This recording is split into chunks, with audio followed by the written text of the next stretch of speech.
The original Call of Duty way back in 2003 was a single-player World War II epic, an ineffably loyal homage to the hectic excitement of Saving Private Ryan. Fast forward 15 years, and Black Ops IV won't even have a single-player campaign, instead going completely online alongside a new Battle Royale mode. While I can't say I'm surprised, because I'm not, I'm disappointed because not only do I unironically enjoy Call of Duty single-player, most of the time, but out of all the games to replace a decades-old feature with, it had to be the entry developed by Treyarch. The Treyarch Call of Duty single-player campaigns are some of the most enjoyable and bizarre experiences I have ever played. To demonstrate, I'll just remind you that the last game had you fire killer bees as a gameplay mechanic.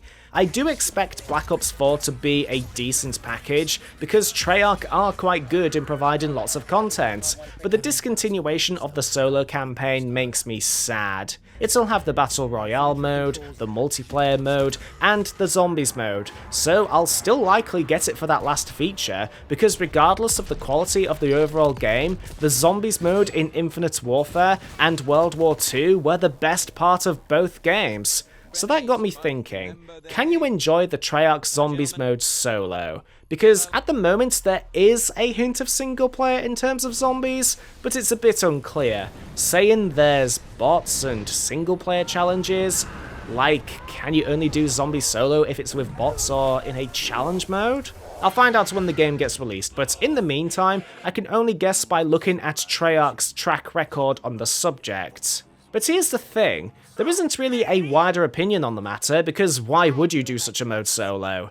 And my answer would be that the servers are barren, and to measure the prospect of a Black Ops 4 zombie single player mode. I'm going to replay all the zombies maps, solo, and in their original format. I will touch on re-releases, but the bulk will be on the games they originally appeared on. So let me take you back a decade, when Treyarch and Activision unleashed the zombie on us, and allow me to take you through this solo experience.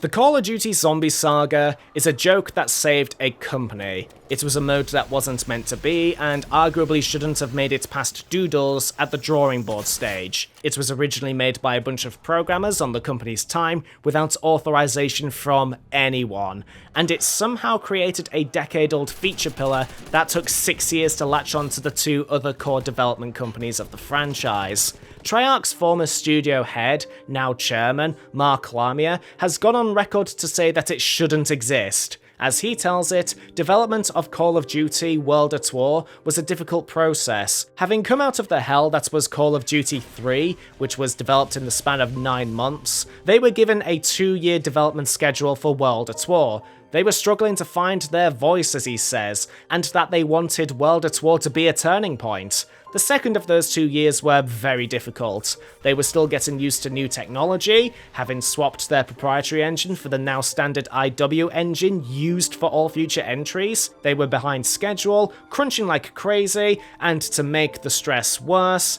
Infinity Ward released Call of Duty 4 to huge critical and financial success. They had to follow up a showstopper whose impact is still being felt in the industry today, so suffice to say, morale was extremely low. One of the features of World at War was the cooperative campaign mode, which was basically single player with up to 3 other players, and Lamia said that a small team were taking technology created for that feature and prototyped different modes. One of them was the Zombies mode, and word of it started spreading around the office. Apparently people in different departments wanted to pitch in and help out with this mode, but Lamia wasn't on board when he found out. You can't blame him, this was something that was off-brand, they were behind schedule with tough goals and deadlines, it wasn't approved by anyone, and they were crunching like crazy. Interestingly, Lamia decided to do nothing. He played the game and did nothing to it. He didn't quarantine it, he didn't stop the organic information flow that attracted some inside the development studio, and it continued garnering attention. It got to the point where Activision started playing the prototype, reaching to the executive level, who loved it for the same reasons Treyarch did. It was a welcome morale boost to the company, but the problem was what to do with it. While the mode was infectious and fun, it didn't garner marketing faith. PR and marketing loved the mode, but wouldn't touch it. The franchise leadership thought its inclusion would have been disgraceful, and its inclusion had the potential of turning the brand into a laughingstock. As Lamia puts it, they would have thought we jumped the shark. Here's footage of the main villain in Black Ops III for unrelated reasons. Fortunately, it was put into the game, but under the condition that it would be treated like a nice little Easter egg. This meant no marketing, this meant no visibility, and originally it would only become available after completing the game. There's no mention of it on the game's box art, and I have a very good feeling that there was practically zero budget for the mode.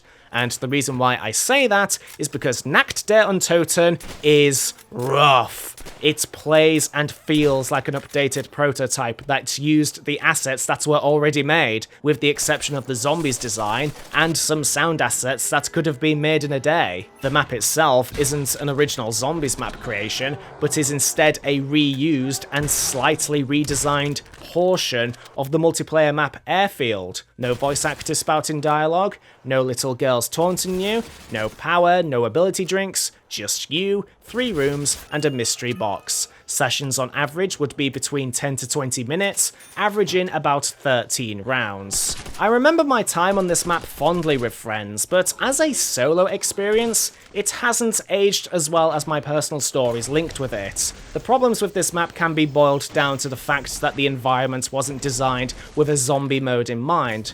There's a lot of clutter and support pillars that ensure there is a very dense amount of choke points, and the more wide open spaces don't give you an opportunity to safely slaughter the zombies, which is where the mode is at its best.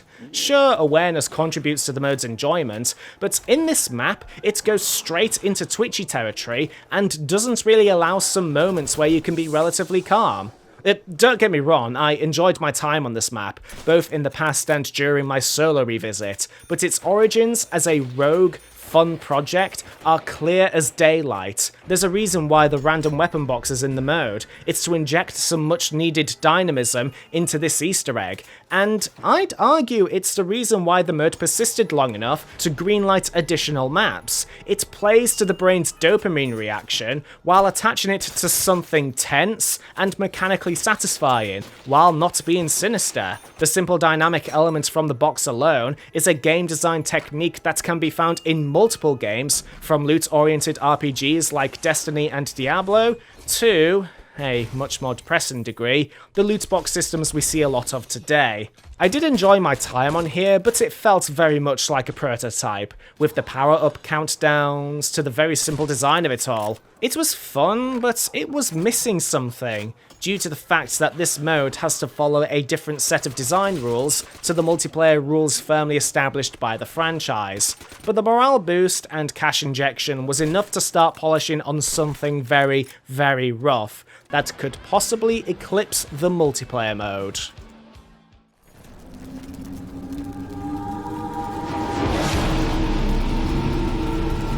Great! Power's out! Even though this is technically the second Zombies map, this is the first map that truly feels like a Call of Duty Zombies map, and not just a released prototype.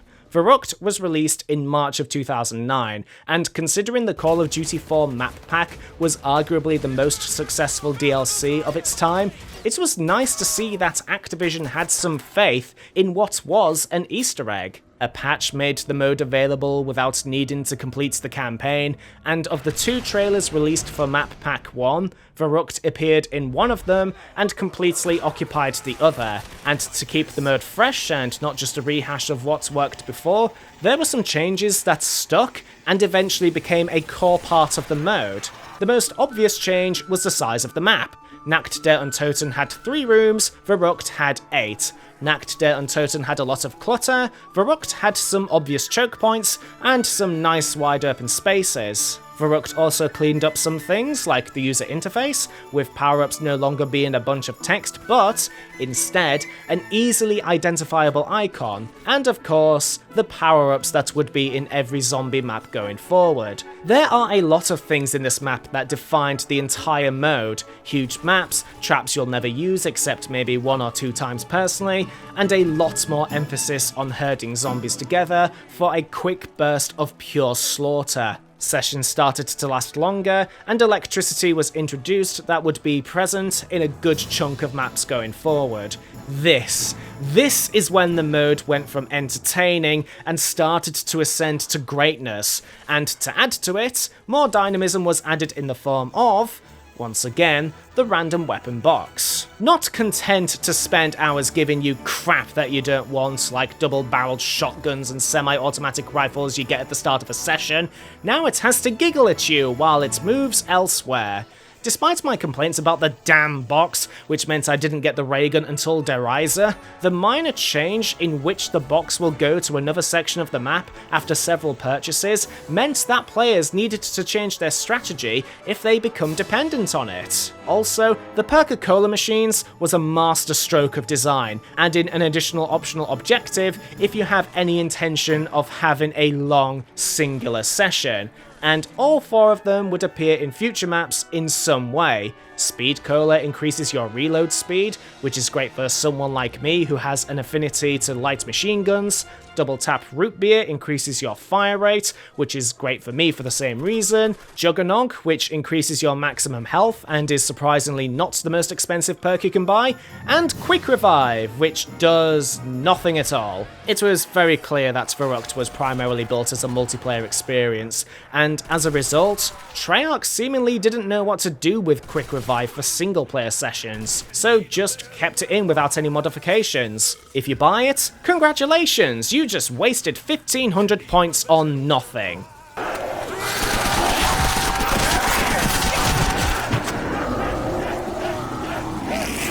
Verruckt has aged incredibly well. It has the complete basic template of the zombies experience, and playing alone didn't stop it from being incredibly enjoyable. But I did find a strategy that made a good chunk of my footage incredibly stale. As I said before, I prefer light machine guns, in particular the MG42 and Browning, and found a good spot to camp. I was able to get to round 17 by finding a spot that had the zombies come in via a long conga line, and the MG42 reloaded very quickly. It worked, but it made for some very uninteresting footage, so I said to myself that in the next round, to make the material I have more varied, I would fight from the other side of the map to the same spot. So I went there, started round 18, and immediately got stomped on. Look, I didn't say I was good at this.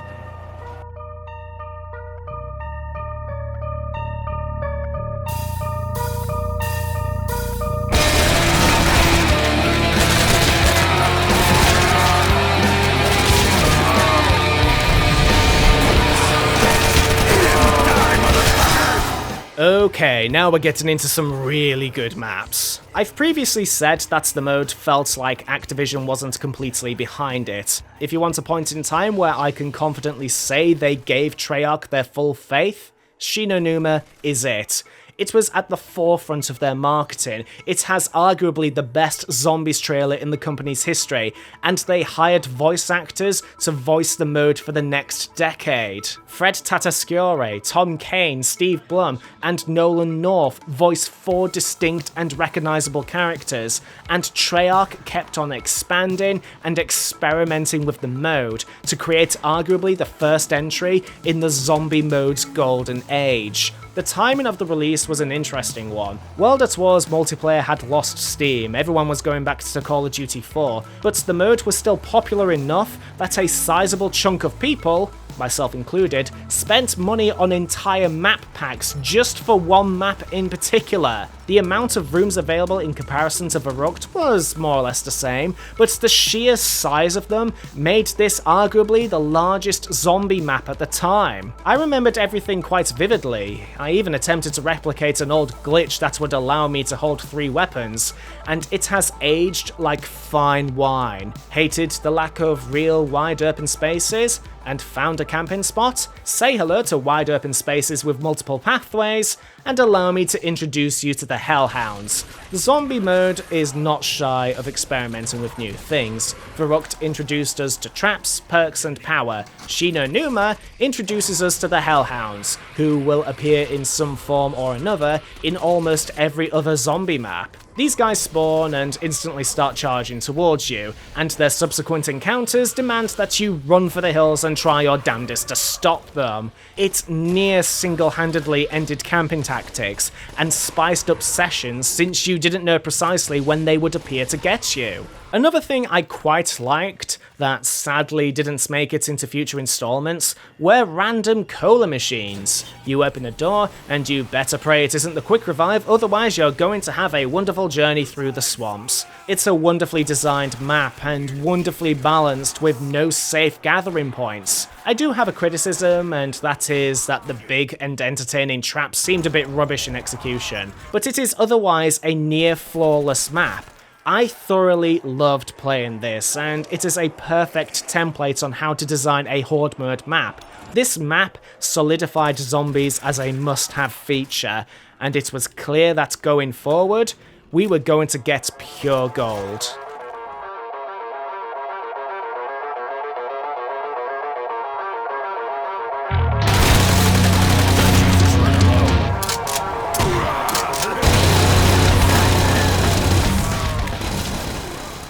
We are at the end of World at War, and we finally come to what is considered one of the most popular maps in the mode. Treyarch went all out on this map, since it's clear that the mode had a bigger, more retentive audience than their multiplayer. While Call of Duty 4 continued reigning atop the multiplayer charts, World at War was consolidating their resources to deliver something that would appear in Black Ops I and III. They decided to polish what worked in Shi No Numa, swore to make it better, and play to the janky technology introduced in Verruckt. The result is Riese, Treyarch's send-off. They went all out with this mode, with the goal to give players the tools to survive longer than they did in maps past. Teleporters were added, and so was the Pack-a-Punch machine, features that on a mechanical level would continue to be implemented for the Black Ops series. Camping spots have escape routes that lead to potentially more danger, and it allowed for an entertaining and chaotic romp. Returning to Riese was incredibly entertaining. There's a reason why this map has endured for a good part of a decade, and that is that it's a geniusly designed location. It's memorable by being simple, yet challenging. 2 corridors with teleporter rooms branching out from them, with another one at the end of the electricity switch, which itself opens 3 more pathways. I especially love the pacing of the Pack-a-Punch machine. It's the first thing you see behind a locked door, but its solution is so well signposted through environmental design, and it makes you work for it. It makes retrieving an upgraded weapon all the sweeter when you see the progress of unlocking it. Riese was about polishing and pathways, and as such, it is one of the most memorable and iconic maps in the entire genre. We would see more maps that I'd argue are better, and it was clear at the time that the company had no idea what to do with the Quick Revive Cola, but no map has the legacy of Riese. It was the send-off to what, in the beginning, was a feature that had a very uncertain future. It never left its roots as an experimental feature, with Treyarch trying out new ideas every time. It was what saved World at War from becoming completely overshadowed by its predecessor, and it gave Treyarch an identity. They were the more experimental of the companies, one that isn't afraid to add something crazy if it's meant standing out in the series. The Black Ops series, by feel, is distinctly Treyarch, not taking themselves too seriously in their presentation if it's meant delivering a more entertaining product. And it all started with a group of rogue programmers faffing around with co-op code. I do believe Treyarch have a very special relationship with Riese, as if they felt it was an internal turning point. It's possibly why they've immortalized it through re-releases alone, and it's arguably the first map to come to mind when you think about Call of Duty Zombies. All they could do now is progress forward to the next game. The mode got greenlit by Activision, and they had some things they wanted to do, and some things they must do. They needed to continue experimenting with the formula while maintaining the easy-to-understand nature that preserves the fun. They got a list of things that worked, that didn't work, and now they needed to learn from it. Overall, World at War has 2, possibly 3 maps you can do comfortably solo, and the one you can't is interesting to revisit, just to see how far this mode has come. As a side note, World at War was released in a time where FOV sliders weren't as common. If you have a problem with the 65-degree angle, you can change it in console commands, but the game has a quirk where it resets to that particular angle upon restarting the level. To get round that, you can use a FOV changer program that I'll link below. It'll save you a lot of hassle. Now, on to Black Ops.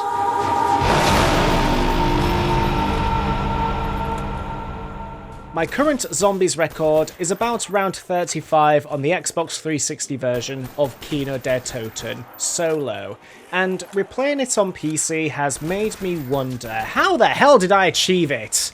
Might be age, might be different system, or maybe luck.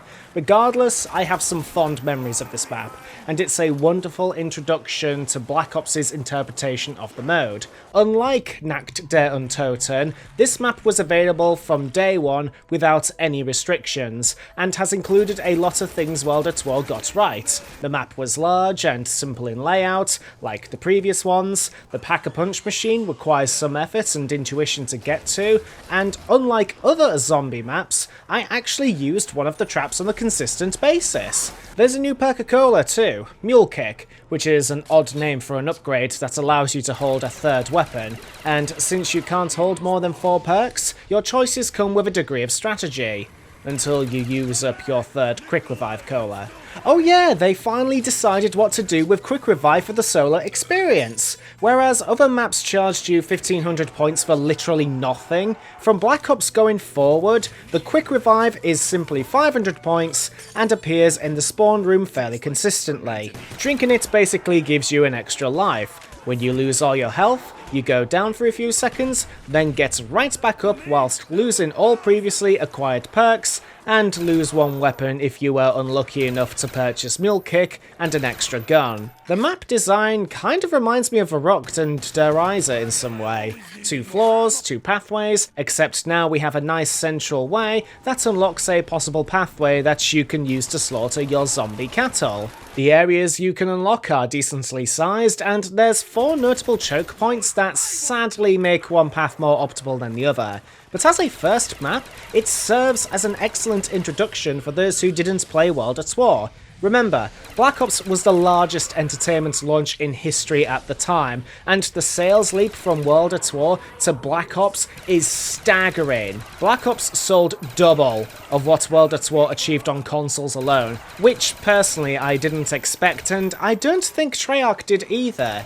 You get everything you need to know about what's going to happen in the majority of Zombies maps right here. It's pure mechanical refinement, except for one notable exception. In Black Ops Zombies maps, there's a noticeable trend and feel that Treyarch are trying out elements that eliminate close quarters herding and camping, and it's clear that they are continuously experimenting with the formula. In this game, the crawling gas zombies are introduced. If you kill them, they'll emit a gas that disorients your vision and speed, so if you're planning to do the herding tactic, be prepared to encounter those choke points. I kind of like it actually. It breaks the monotony by having you focus on your feet, testing your awareness by limiting your visibility. It's a small change that adds another layer of strategy when they could have just kept to the status quo. But Treyarch are an experimental bunch. They're not guys I can comfortably say stay religiously to a formula, otherwise each map would feel very monotonous outside of the visuals. But Shi No Numa is a pretty good map in general. It didn't reinvent the wheel, but it's a great starting point for the influx of new players, bound to purchase Black Ops after Modern Warfare 2's success.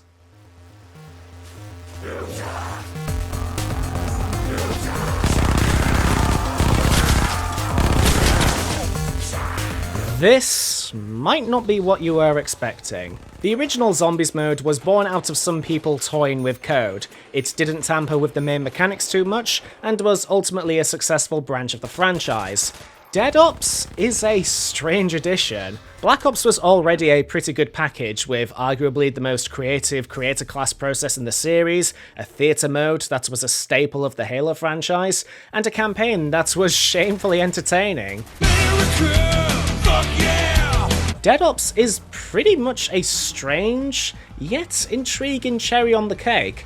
Top-down, twin-stick shooter with weird mechanics that deviated sharply from the core gameplay structure that we were used to by now. It's janky, but still entertaining in its own way, but the map design is really basic, until the latter stages where it just gets frustrating. If you enjoy twin-stick shooters, then this'll be your cup of tea, and even if you aren't, it's still interesting to play.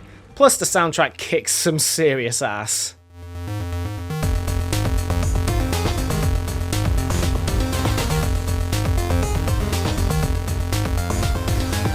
Sadly, it's often forgotten and treated more as a side note, and we wouldn't be getting another one of these until 4 years later, since the mode didn't really catch on. People didn't go on Black Ops to play Dead Ops unless it was with a bunch of friends with the same goal in mind. But it's not that good solo, sadly. But it's not the mode you return to Black Ops for. In fact, you don't return to Black Ops Zombies for Shi No Numa either. When you think of Black Ops Zombies, you think of 5. You can sell me a gun, you can call out your guns, you can fix in your yard, you can hold all the cards, but I want. If that's all you got, maybe I'm not talking enough. Bloody hell, where do I start with this map? Hundreds upon hundreds of hours of my life on Zombies were spent on this map alone. All my friends had this game, and we either played the campaign or used the sneaky cheat code to spend all our time on this map. We slaughtered possibly millions of zombies in our entire career, and the nostalgia surrounding this map is almost intoxicating. It's the most memorable sheerly because of its presentation. You play as 2 presidents, Kennedy and Nixon, a Secretary of Defense, Robert McNamara, and Fidel Castro, and just saying that means that the level is going into classic grindhouse film territory. It's going to stay that way, as the plot is kill zombies inside Pentagon. I know the Zombies mode isn't one that takes itself seriously at all, but the premise alone has this subtle tonal shift that makes its experience stand out. And this was the level where Treyarch decided to experiment with the established formula again. They themselves have said that with each new map, they wanted to escalate from previous maps and find new ways to freshen up how we play zombies. The main change to 5 was the Thief, which replaces the Hellhound round. Instead of charging up to kill you, the Thief instead runs up, teleports you to the Pentagon's 3rd floor, and takes the weapon you were holding away. If you chase him and successfully kill him, you get the stolen weapon back, and you get the Fire Sale ability, which makes the random weapon box appear at all its designated locations, and will cost 10 points. As much as I miss the Hellhounds, the Thief was a genius way to mix up the gameplay. You're not thinking about what spots you can deal this unique enemy in, you're thinking which weapon out of the 2 or 3 you're currently holding is best to kill this guy quickly, and killing him requires a lot of running. You can kill him before he gets to you, but he'll just run at you faster if you fire a shot at him, and the death machine is your only option. It's still intense, and it breaks the monotony of having zombies, then hellhounds at an interval rate. I say this slight change is a welcome one. Also, the Easter egg featured is probably my favourite of the bunch. 3 telephones, and suddenly Eminem is blasting a high-energy song with Pink that fits the tone perfectly. It's also my favourite Easter egg because it's precisely that. A nice little extra that doesn't affect gameplay in any way, and having the song blasted at you as you play a historical figure inside the Pentagon shooting zombies is just magical. It's a good thing too, because the map design itself is a bit rubbish. I did like playing it on here, but it's one of those maps whose presentation is really the selling point. Go around and ask people what they liked about 5, and they'll say it's in the Pentagon, and you play as Nixon, there's that thief guy, and Eminem. The 3 levels themselves are pretty meh at best.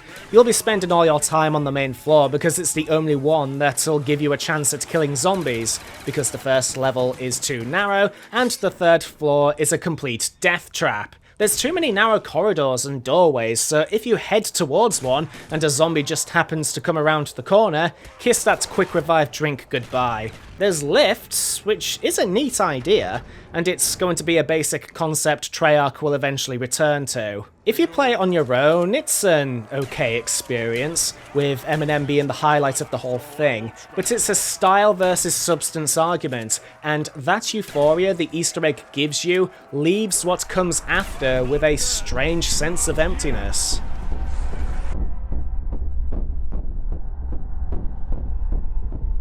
So, there's a map in the Black Ops multiplayer called Launch, and it was quite entertaining. It was one of my favourite maps actually, and if the Battle Royale mode in Black Ops 4 is bringing back old elements, then I hope this map at least makes some sort of cameo appearance. Someone at Treyarch thought it would be a good idea to take that multiplayer map, tear it apart, and repurpose it into arguably one of my favourite zombie maps of the series. So here's how the level starts. You descend on a rocket, the colours turn grayscale. Welcome to Ascension, a level with a few twists and turns. There's an initial focus on elevation, but it's designed in a smart way. You're going to be using these small rooms as a temporary pathway, and the developers clearly knew that, so to make use of them, they placed the power switch at the top of these rooms. That may sound like a criticism, but it really isn't. The main focus of this map is on elevation and high spots, and considering the starting rounds insert this subtle, if unintentional message through these brief rooms, it's a design I can really appreciate. Almost every room and area has a second floor of some kind, right from the beginning. There's new stuff added, of course, such as the Gersh device that I didn't really use, and 2 new colas were introduced. One is PhD Flopper, which eliminates fall damage and explosive damage from grenades, so naturally I bought it just to demonstrate its effects and never bought it again, and the more useful Stamina Up, which increases your sprinting speed and duration. Personally, this was the most useful of the 2, and I would highly recommend it if you plan on doing the hoarding tactic. It's a level that finally balances presentation with design, and some parts of the environment are wonderfully thought out subtly. Pack-a-Punch is back, but behind a sealed door that can only be unlocked after using each of the 3 transport rockets at least once. After that, you launch the main rocket, which then opens the door between you and the machine, but the design subtleties begin from the moment you hit the power switch. You can see the rocket get into position, and after using one of the flying machines, a little notice board flashes how complete the rocket is. You need to launch it via a button, so where would you go to activate the rocket? Back in the power switch tower, of course. It's actually really amazing. I didn't remember how to unlock it, and I'm actually questioning myself if I originally did get Pack-a-Punch when I first downloaded Ascension years ago. If it sounds like I'm being a bit shallow, it's because there's a lot of elements in the map that are shared with the others. Good map, Perca-Colas, a transport gimmick, presentation. I've mentioned it before, especially that last one. In fact, I couldn't really think of a criticism outside of the PhD Flopper doing a bad job at conveying what it actually does. Stamina Up increases stamina. Juggernog, increased health from the Juggernaut perk of multiplayer. Speed Cola increases reload speed. Double tap root beer, self-explanatory. I only found out what it was after checking the wiki, because at first I thought it was the ability to emit a shockwave after performing a dolphin dive. And surprisingly it was, but only after diving from a certain height. So it's got a case of too many small things in one whole package, since the best perks are the ones that don't require much thought. So it was looking like Ascension would be my favourite map of the bunch, cola-related stress aside. That was, until the special round happened. So throughout the mode, there's normally a special round designed to break up the sameness of shooting zombies, and in this case, it's space monkeys, and they are really, really, really annoying, and not in a particularly entertaining way. They don't initially charge at you, they just try to take away your perks via attacking the machines that served them to you. Problem is that the machines are spaced so far apart that there is not enough time to go after them all. You can try as you might, but outside of the introductory rounds, good luck. It also doesn't help that they are frustrating to kill. If you attack them at the machine, they'll come after you and hit you with a dizzying AoE attack relentlessly.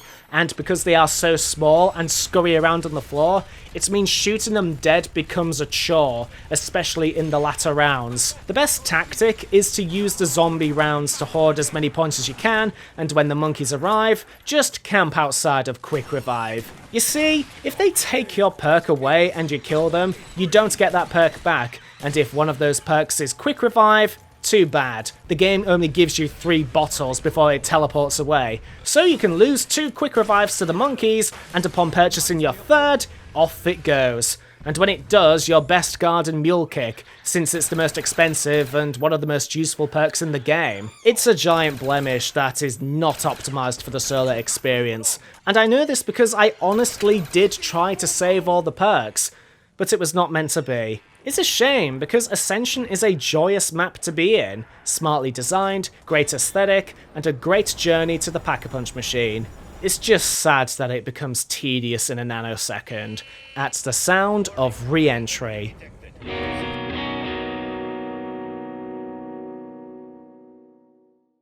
If you are a fan of zombie media in general, you owe it to yourself to watch George Romero's back catalogue. From Night of the Living Dead to Dawn of the Dead, the man revolutionised the entire genre. Without it, we wouldn't have Max Brooks' fantastic book about the complexities that would surround such an event, which is still one of my favourite books of all time. Alongside that, we have the zombification concept in 28 Days Later, written by Alex Garland, who would later write and produce Dread, my favourite film of all time. And the film was directed by Danny Boyle, a critical darling across multiple genres, and who also directed the opening ceremony of the 2012 London Olympics. And let's not forget the media juggernaut that is The Walking Dead, a franchise of successful graphic novels, one of the most decorated television shows at the moment, and its numerous video game titles. Merlin Durrell in a game. What can be better than that? Call of the Dead is a zombie horror fan's wet dream. For God's sakes, he missed me again!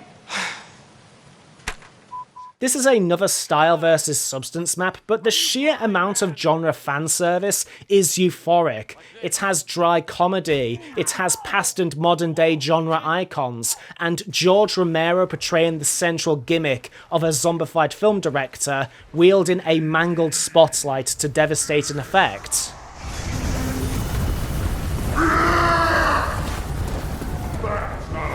Oh, come on!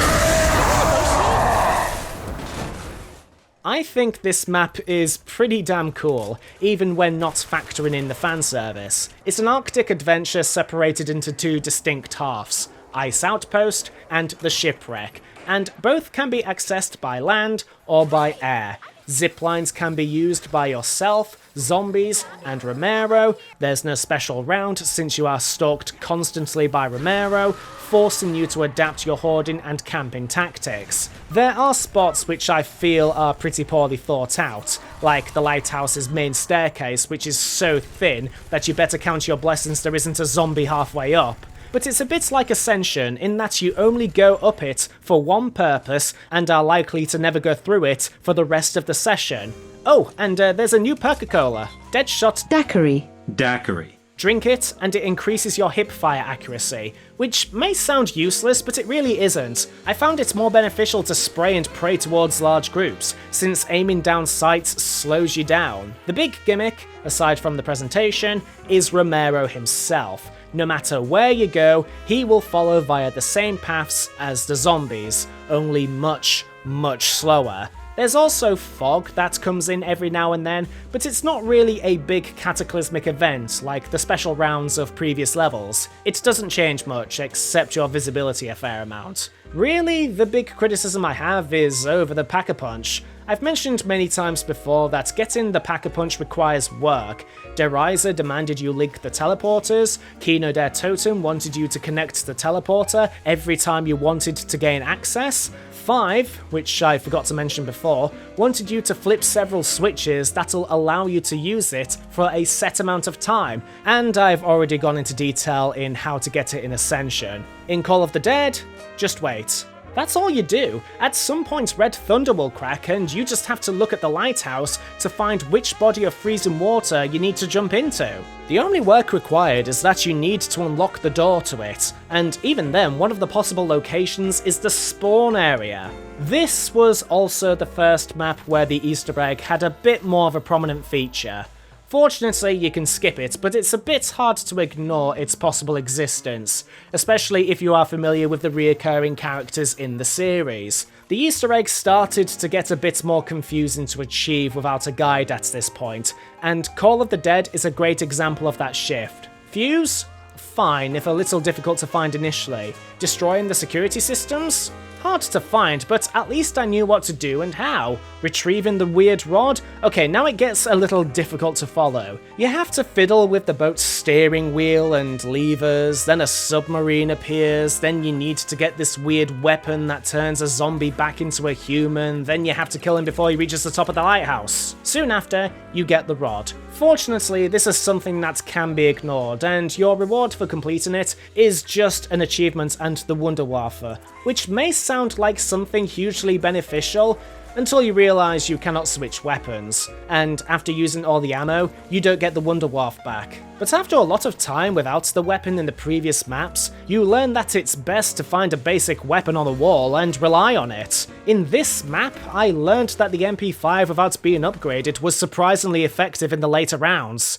Despite that, Call of the Dead is still one of my favourite maps, but that comes from a man who appreciates the work of the highlighted characters, and George Romero. I am a fan of each of their work. I watched Spy Kids again just to see Danny Trejo for God's sake, and I admit that you might have a different experience with it if you're not a passing fan of these guys.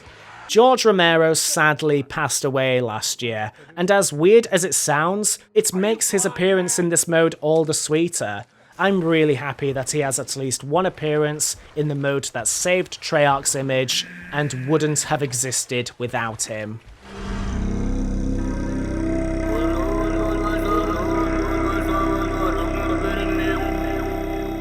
Shangri-La has a bit of a bad aura surrounding it. It's normally considered one of the worst maps ever made and is normally ignored by the larger community. In preparation for this section, I decided to find out why this map is so loathed, and the reasons I got back after my research showed some interesting results, but nothing out of the ordinary that can't be applied elsewhere. It's a hard map. See Shi No Numa. It's close-quartered as hell. See Nacht der Untoten. There's specific areas that slow you down. See Call of the Dead. Even though I heard that the reception of the map has improved over time, its reputation has not. The common complaints were that it was a hard map, that there's no reliable area to hoard zombies, and the napalm and screaming zombies are unwelcome additions. Guys, a difficult map doesn't make it bad by default. Call of the Dead and Shi No Numa were difficult maps with plenty of close-quarter spots, and the latter didn't have a reliably safe hoarding space, and I agree that the napalm and screamer zombies are unwelcome because they actually disorient your vision and sense of direction, but they are relatively easy to kill. Plus, I don't know what to tell you guys, except you suck. Because this map is ridiculously easy. Simply go to the beginning of the minecart track with one weapon of choice, and one weapon being the MLP you can buy on the wall nearby, have Juggernog, speed, revive, and stamina up, and you can hoard the zombies there. And guys, the map isn't good because it's difficult. The map isn't good because it's a surprisingly shallow and dull map with not a lot to do in it. Even though it looks great aesthetically, actually playing it was a drab experience, despite the supposed action going on the screen. There are things that are unique to it, like the minecart and the waterfall, as well as the volcanic jumps, but it's not much for a map that feels quite small. Some of the best maps in the mode tend to make the world you play in quite large, even if in actuality it's relatively small, and with the exception of Nacht der Untoten, each release has done a good job in reinforcing that sense of a wider world. Shangri-La lacks that feel, and the map is surprisingly easy for a close quarters map. In fact, the only reason I died was because I decided to pop inside the small nearby cave a few too many times. The Pack-a-Punch machine had a nice start, with it being out of your reach akin to Riese, but getting to it feels too easy. You turn on the power, find the pressure pad sticking up, stand on it, and that's it. A clock starts, upgrade your weapon. The co-op did this so much better, with everyone needing to stand on several buttons before gaining access to the same thing, but solo lacks that challenge. There's also the mud pit, arguably one of the most baffling design decisions I have ever seen in the mode. Playing zombies is at its worst when luck decides your fate, and the mud pits are the only part of the map that rely on pure luck. You stand on the only solid surface on your side, and you follow the path to whatever destination it leads you to. You can trudge through the pits, but you walk extremely slowly, and you can't jump to save time. Oh, and there's a chance that going down the solid path will just lead you back to where you started. The map isn't a mess, it's just really dull to play, and as silly as the roller coaster minecart is, it's not enough to rescue a surprisingly empty feeling map.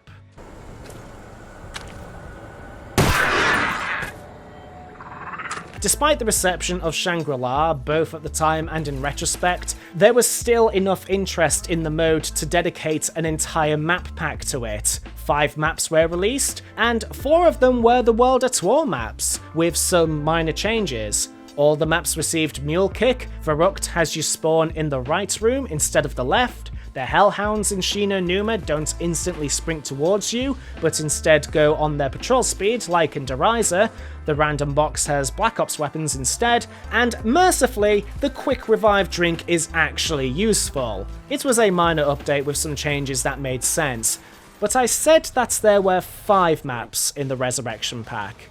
Alongside the re-releases, there was 1 new map.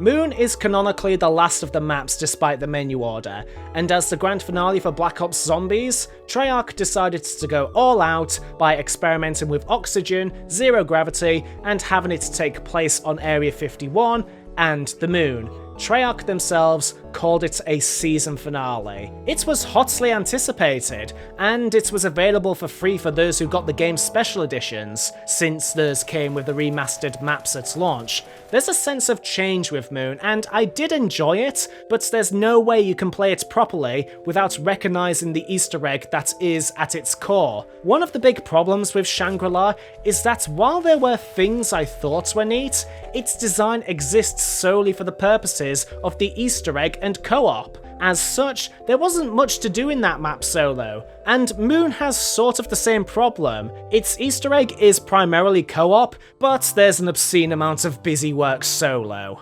I'm going to retell the steps it takes to complete the Easter egg in full, and mix it in with my thought process, and for the purposes of transparency, I'll admit straight up that I turned on God mode and no-clipped constantly. You'll understand why in a moment.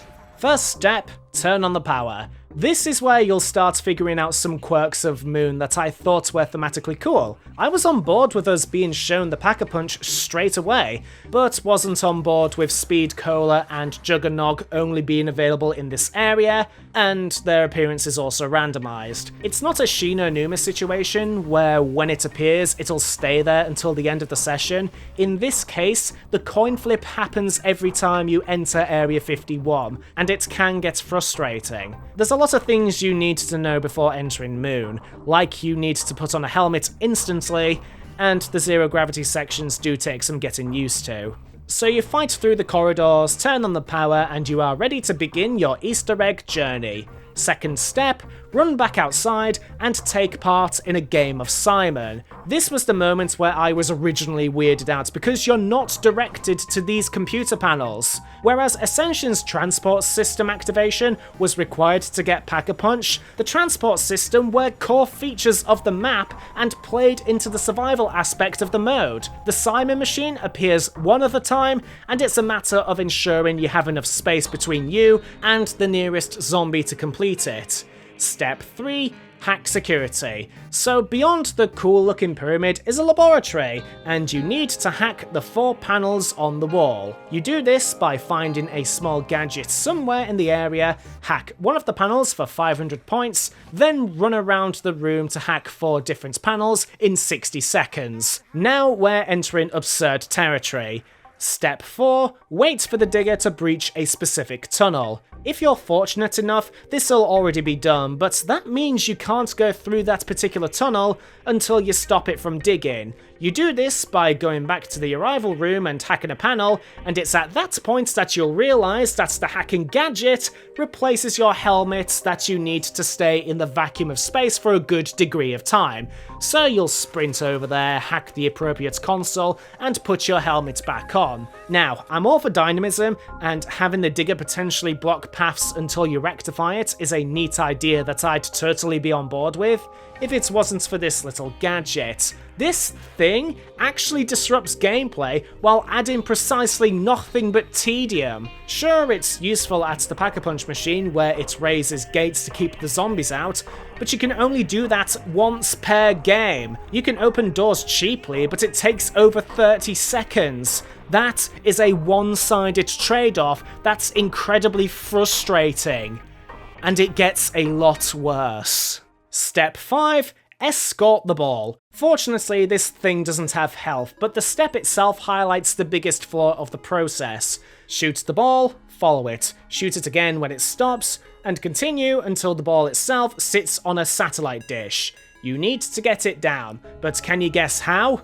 You do shoot at it, but not with bullets, not with ray guns, but with a warp gun that you can only obtain from the random box. I get that you want the Easter egg to be central to the map, especially considering the results, but the best way to completely ruin the excitement to that process is by inserting random chance to it. The wave gun isn't the worst offender, but that will come later. You shoot the ball with the wave gun, continue escorting it until it gets to the pyramid. Step 6. Kill zombies. There's a tube that needs to be filled with souls, but it can only be done if the zombies are close to it. Out of all the steps, this is the one that more closely fits the mechanics of the game. Since the area of effect is small, you need to put that herding skills I've previously shown to good use. Once that is done, flip the nearby switch and Samantha appears. You get the death machine. Step 7. Retrieve some plates. This step just baffles me to no end. I seriously cannot imagine a design meeting where this moment was pitched and agreed upon. You go back down to Earth through this easy-to-use and access teleporter, and your targets are these plates. How do you get them? First, you throw a grenade to dislodge them, then you throw something called a Gersh device that was previously introduced in Ascension. Except you don't have it, and back to the moon you go. Trying to get my hands on that device initially took me over an hour, which consisted of spamming random boxes, a ton of teddy bears, and shadow play crashing. But I got the device, returned to Earth, activated it, teleported back with the plates, and it's there where you discover that you need another utility grenade to move those plates to the other side of the room, because of course you can't just pick them up with your hands. Step 8. Assemble the computer. Back to the random box you go, meaning more running around to the other side of the map when the box decides to go for a walk, more spamming the unlock button, and a moment where you come to resent the death machine because it won't allow you to open the box. but you eventually get it after an ungodly amount of time, and you head over back to the panels and throw the utility grenade. It works, and it's placed upright, but you need to connect that to the computer. Back to the lab to find a wire, which is surprisingly not as egregious as the previous steps. Back to the computer and plug it in. Now all you need to do is insert a magical rod you helped get in Call of the Dead into the... Wait, where's the rod? Where the hell is the rod? No joke, this seriously happened. I spent 2 hours initially getting to this point with minimal no-clipping, only to find out that I don't have the one thing you need to progress through this story? And this isn't because of choice of character either. I was playing as Richthofen, who starts with the rod in co-op, and the game didn't bother telling me that I couldn't complete the Easter egg solo? I thought it was a bug at first, or I somehow dropped the rod by accident, but it was a deliberate design decision by Treyarch to get rid of the rod and string us along. You could have just not had the panels spawn back on Earth, guys. That way I wouldn't have had to waste nearly 2 hours of my life switching between different locations on the map trying to find utility grenades.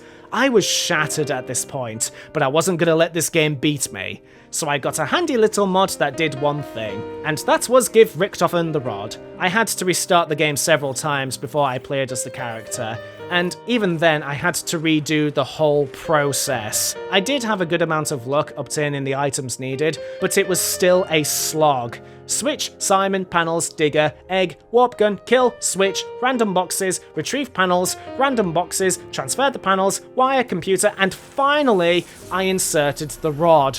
Jesus Christ. Step 9, press F. No joke, you need to keep pressing F on this computer terminal until the rod starts glowing. It's pretty tedious, and since the zombies are coming, that means you are going to get distracted by your survival instincts. After some time, the rod is ready.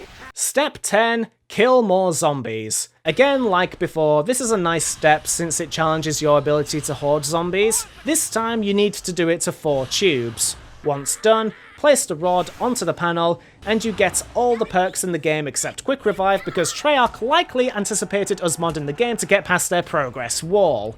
Step 11, more Simon.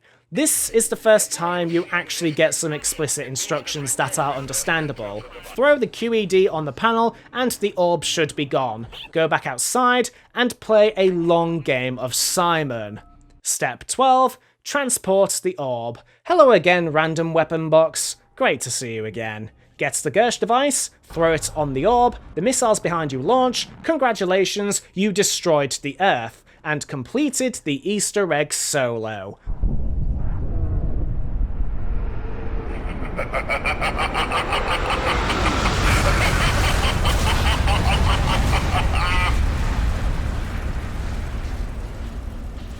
That last run, where I no-clipped like crazy, lasted for an hour. And that's with my suspicion that the modded file sped up the random box sections. I don't understand how anyone could have done this without a guide. I don't know how the first person discovered this convoluted process to destroy the Earth. I almost think Treyarch inserted instructions on how to complete it, but they also made it impossible to complete it solo if you put the time and effort in to legitimately complete it. You could have just had all the perks but the Quick Revive being given to the player after completing the second killing step. We would have been fine with that, and we would have understood as well, because these perks last until the game ends in co-op. Not when the player gets beaten down, but when the game ends. It just punishes solo players while making the process extremely tedious. And what's worse is that the map is actually alright. I didn't like the astronaut zombies, and the Pack-a-Punch machine is almost insultingly difficult to use,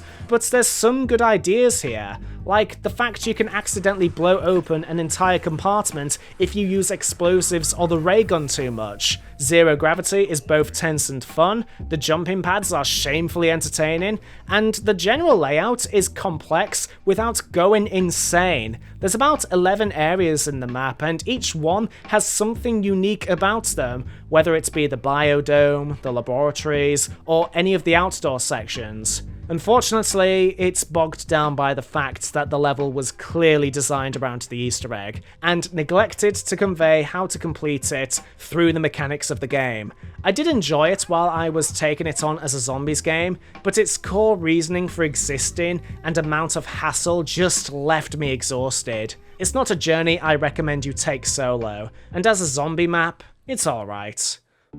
Overall, I enjoyed most of my time on Black Ops Zombies. It showed Treyarch's willingness to experiment with the mode. Some worked, some didn't, and some were outright terrible. Only Shangri-La I had a mixed time with, and my complaints about Moon are really isolated to the Easter egg's design.